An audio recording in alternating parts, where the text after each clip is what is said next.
Hello my friends and welcome back. Thank you very much for being with me again today.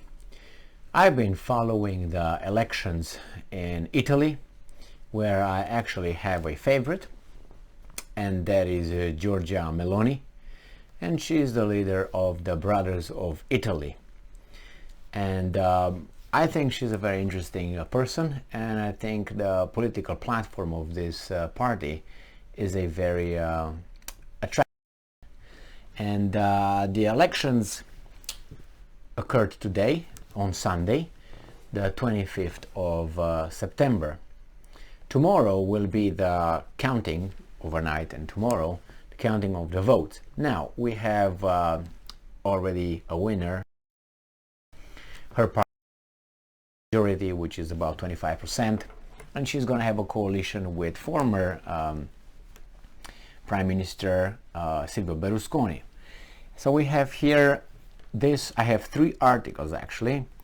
One is from Wall Street Journal, and the other one is I think it's from Reuters, and I will tell you what the last one is, but it's taken from Reuters, the other one. I tried to use accredited or mainstream corporate media outlets, so I can't be accused of whatever, but I don't care. So here we have Wall Street Journal, and this was about half an hour ago. This article came, so that's 9 o'clock here, so over there it's morning. So Italian right is on course to win election. Projected results point to victory for Georgia Meloni's right-wing alliance as Italy and Europe confront a worsening economic downturn. Georgia Meloni is favored to become Italy's new prime minister after her Brothers of Italy party won the biggest share of the vote in Sunday's parliamentary elections, according to projections based on counting nearly half of the votes for Italy's Senate. She would require approval from junior partners in her coalition to assume the role. Ms. Meloni's party won just over 25% of the vote for the Senate, while her wider right-wing coalition won just over 43% according to the projection. Their largest opponent, the central-left Democratic Party, central-left is never extreme or far left. It's always center. Like it's balanced. It's okay to be communist. Yeah, they're fucking communist. Center-left Democratic Party won 19%. You never find a far left unless it's Venezuela or Cuba or something like that. They go straight communist there. You never find it. You find far right, but you never find it because it's like center, moderate, in between. They're still balanced. They're calculated. Communists, no good. So first projections for the lower house of parliament showed similar percentages. So she won. Let me look for the other ones that I have here, so I can use more than one. So we're happy about it. Reuters, again from today, and it's Meloni cast ballot, exit polls confirm her election win. That's another title. And we got another one here from Bloomberg. Ooh, another beautiful one, which was at 8 p.m. Meloni's right-wing bloc set for big win in Italian elections. So Georgia Meloni is on track to lead Italy's most right-wing. No, it's center-wing, center-right, center-wing, center-wing, center-right government since World War II, after early results signaled a clear victory for her coalition on Sunday's elections. Meloni's alliance, which includes Matteo Salvini, he was another guy that looked okay before, and Silvio Berlusconi's Matteo Salvini's League and Silvio Berlusconi's Forza Italia, will win about 43% of the vote for the crucial upper house, according to projections from RAI, the public broadcaster.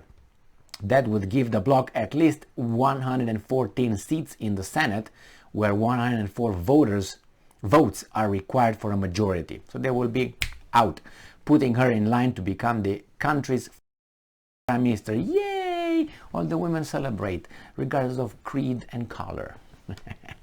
Right. It's a pretty decisive outcome, said Geoffrey Yu. I don't care strategy. Strategist of Bank of New York, pretty decisive.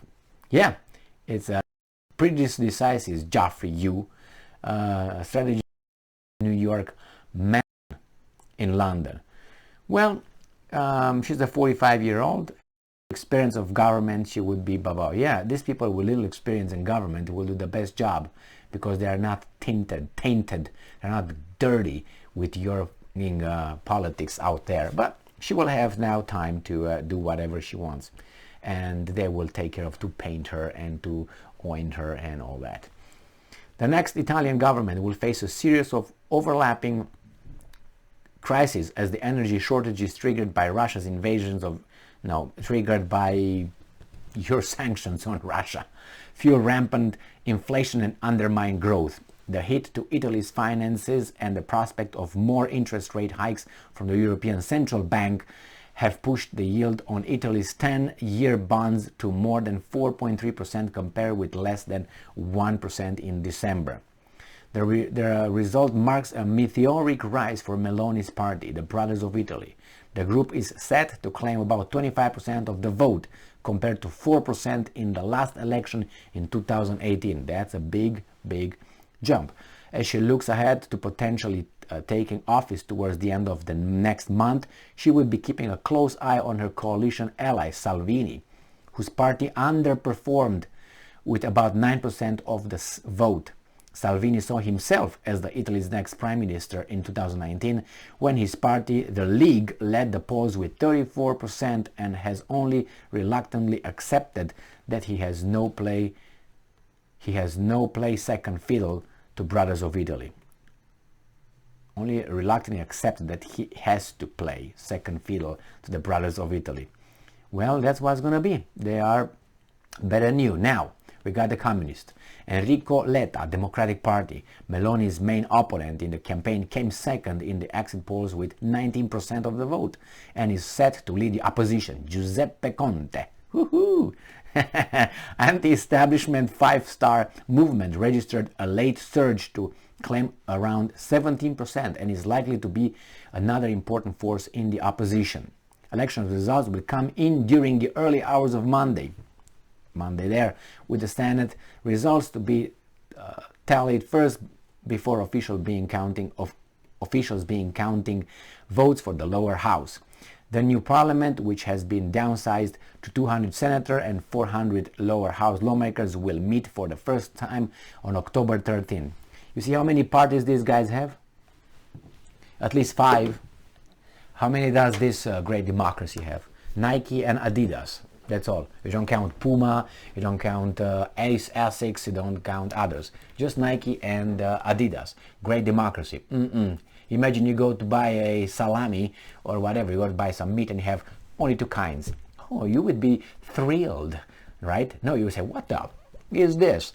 I want more options. But somehow in the politics, you're satisfied, right? My fellow Americans, correct? Correct. I've been told this so many times here, it's unbelievable. You know what's the logic, the argument? It works so far, the best in the world, right? Well, I'm not sure, because it seems like there's the same party with the same owners. It's just 2 different shirts, or one of the party has mustaches, the other one doesn't have. The other has, I don't know, goatees or something. It's like 2 twin brothers with the same parents, which is the same. This is what it's here, and everybody's like, yeah, we have this and we have that. Okay, next time when you go to buy some shoes, just buy either 1 pair of Nike and 1 pair of Adidas. That's all. That's your offer. See how happy you would have your mind and your heart. Yeah, right. You'll be like, what is this? Oh, I'm not variety. We'll go and buy 2 kinds of breads. Well, bread. How about that? Yeah, but only in politics is okay, when it's the most important thing, because your life depends on it. Over there, where it's the most important, you're satisfied with 2. Great. Even there's more religions than 2 or 1. And you have 2 political parties. Oh my God, but you say, well, look at Italy, how well that served Italy. Well, that's true too, but I don't know, I like a little bit more diversity, since diversity is our strength now. Good, Meloni. Good job. Georgia. Very good. Thank you. Congratulations. Thank you for being with me again today. Stay strong, stay smart, look for the truth, and be just.